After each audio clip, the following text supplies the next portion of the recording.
Okay, ladies, it's time to kick back and relax because we're rolling out the most comfortable chair on telly just for you. And thanks to our friends at B-Box, the makers of fun, functional baby essentials, it's all about the baby that's coming. Every week, we seek out a well-deserving mother-to-be and give her the 3 things that every pregnant woman craves. A large, luscious chair to rest in, a soothing foot massage from the lovely Rob, and the opportunity to ask our hand-picked panel of pregnancy experts a little early motherhood advice. We've had a few heartaches along the way, and so, yeah, this is a bit of a miracle baby, I suppose.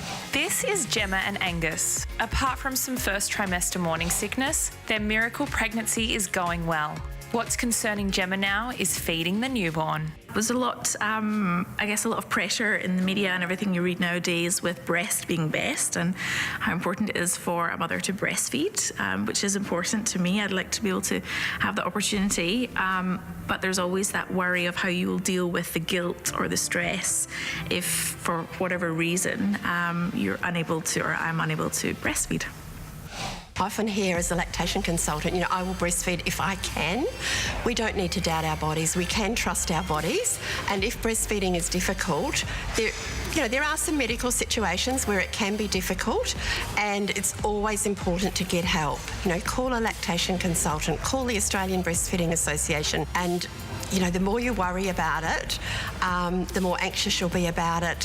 Whereas if you can just trust your body and trust your boobs, believe in your boobs, and you'll get there. Many of us have really high expectations for ourselves in our work lives, but when we're going through the pregnancy, the birth, the breastfeeding journey, we're interacting with a whole bunch of complex cards. It's not as simple as like setting goals and I will get there through hard work. So the breaking down of self-judgment, the idea of perfection and failure, there's no such thing as failure in pregnancy, birth, fertility, and in breastfeeding. And it's important to really manage that within yourself. Your baby needs feeding. So, if you need some formula, that's okay.